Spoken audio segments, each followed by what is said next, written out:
सही हसन साहब, नेक्स्ट खबर पे चलते हैं। वफाकी हुकूमत के किफ़ायत शायरी मुहिम के सिलसिले में बड़े इक़दामात। नई असामियों की तख्लीक पर पाबंदी, 3 साल से खाली असामियाँ ख़त्म, गाड़ियाँ भी नहीं खरीदी जाएंगी, सरकारी खर्चे पर मुल्क से बाहर इलाज और गैर ज़रूरी दौरों पर पाबंदी।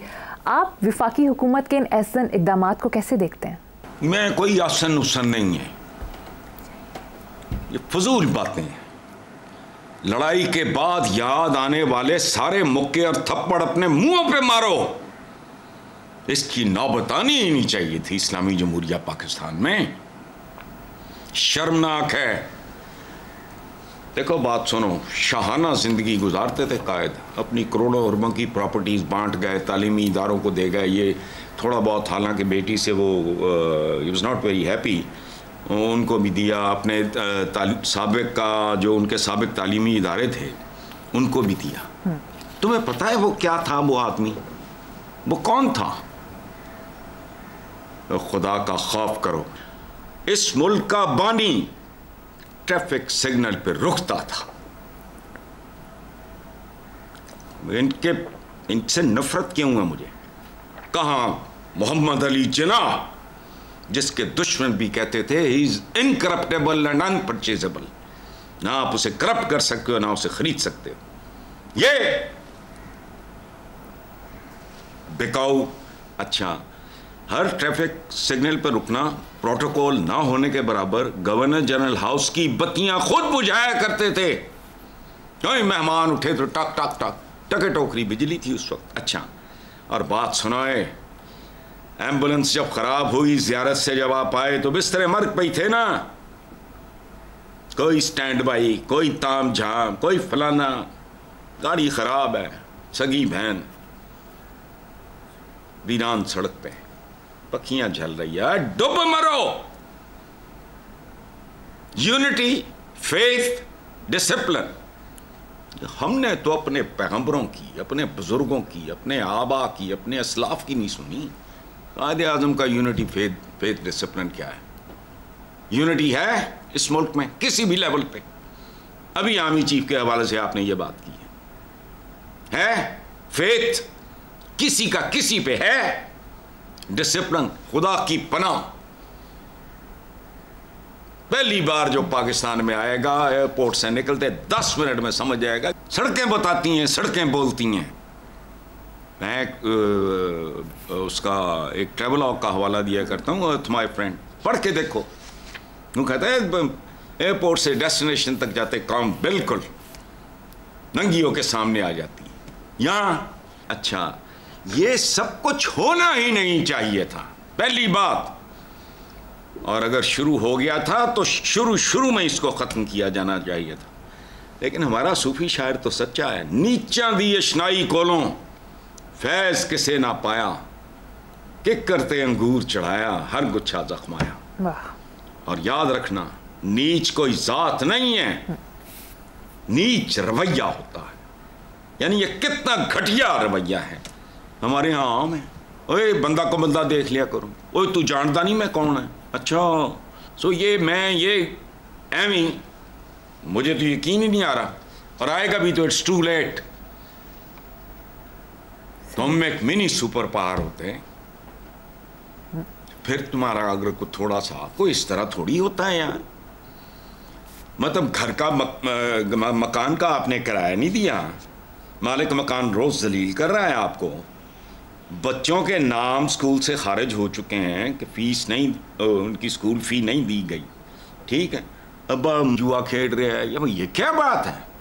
बैरून मुल्क की जायदादें इनके फलाने, छोड़ो किस्सा ही और जंज सिर ते आई है तो की कहते हैं वो कुड़ी दे कन्न बिनो या पता नहीं क्या करो, छोड़ो। हसन साहब, GHQ रावलपिंडी में यौम दिफा और शोधा के हवाले से खुसूसी तकरीब से खिताब करते हुए army chief general Asim Munir ने कहा कि कौमी यकजहती के लिए ज़रूरी है कि सियासी इख्तलाफात को नफरतों में ना ढलने दिया जाए। देखें मरियम, आर्मी चीफ ने बहुत बुनियादी और उसूली सी बात की है, और ये आजकल तो वैसे भी पूरे मुल्क में जो भी बंदा थोड़ा बहुत शऊर रखता है और जिसको मुल्की मामलात से दिलचस्पी है, वो यही बात करेगा बदकिस्मती ये है, ये जो मैं अपने सियासतदानों के बारे में कहता हूँ ना कि मैं इनके लिए, मेरे पास कोई और लफ्ज़ नहीं है, मेरी मजबूरी है, मैं इनके लिए सियासतदान का लफ्ज़ इस्तेमाल करूँ ना, ये याद रखना। हमारे सियासतदानों ने सियासी इख्तलाफात को कबायली जंग कहा, वो भी आजकल की नहीं, और कदीम ज़मानों की जो कबायली जंग जो नस्ल दर नस्ल चलती थी जी।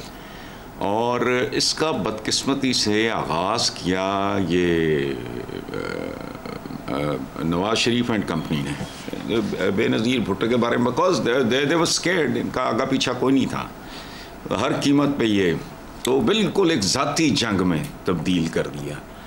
और रद्द अमल में बेनज़ीर भुट्टो मोहतरमा ने भी थोड़ा अपना तवाज़ुन, नवाजू, एक बार उन्होंने ये लफ्ज़ इस्तेमाल किया था नवाज शरीफ के, ये कहते थे पीपल्स पार्टी का नाम सुन के मेरा खून खौलने लगता है, मेरा बस चले तो मैं बहरा है और मैं गर्क कर दूँ।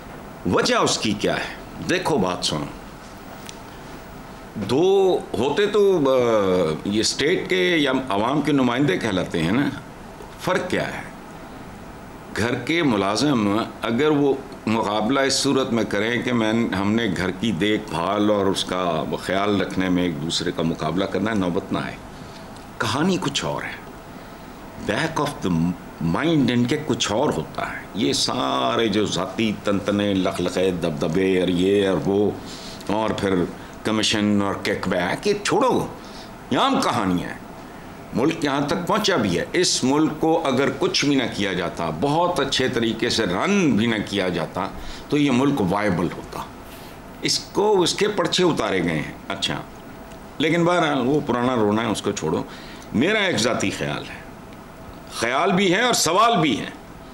मैं ज़ाती तौर पे ये समझता हूँ, गलत हो सकता हूँ, कि अगर ख़ुद आर्मी चीफ ये फैसला कर लें तो शायद सूरत हाल में बेहतरी आ सकती है, तब्दीली आ सकती है। ओवरनाइट को बहुत बड़ा इनकलाब शायद ना आए, लेकिन डायरेक्शन तब्दील हो सकती है, प्रोवाइडेड वो ये सोच लें कि, हालांकि उनका काम नहीं है, none of his business, but तो बाज़ों का तो बिल्कुल दो गैरों को आपस में लड़ते देख के राहगीर रुक जाते हैं कि यार बस करो, खुदा का खौफ करो। तो उनकी तो जिम्मेदारी है। एक स्टेबल मुल्क, एक माशी तौर पे मजबूत मुल्क, मैं नेपोलियन को कोट किया करता हूँ कभी कभी कि नेपोलियन बोनापार्ट ने कहा था कि फौजें पेट के बल रेंगती हैं। एक कमाल जुमला है। पेट के बल का मतलब क्या है? इकॉनमी पीछे तगड़ी होनी चाहिए, और वो इसी सूरत में होगी अगर ये हदूद के अंदर रह के लड़ें। जैसे खेल के मैदान में होती तो लड़ाई है ना, लेकिन आप एक दूसरे को कॉन्ग्रेचुलेट भी करते। क्या किया था ख्वाजा साद रफ़ीक ने इलेक्शन हार के? इतना खूबसूरत लगा मुझे वो, जो बंदा जीता उसको फ़ोन कर मुबारकबाद। बात ठीक है उनकी, 100% दुरुस्त है और ज़बान ज़द आम है जी। ये तो आपने सवाल इसलिए बना लिया कि पूछा आर्मी चीफ, ये बात की आर्मी चीफ ने। अदरवाइज हर पढ़ा लिखा आदमी जो है यही बैंड डाल रहा है, यही रोने रो रहा है, और क्या है। 12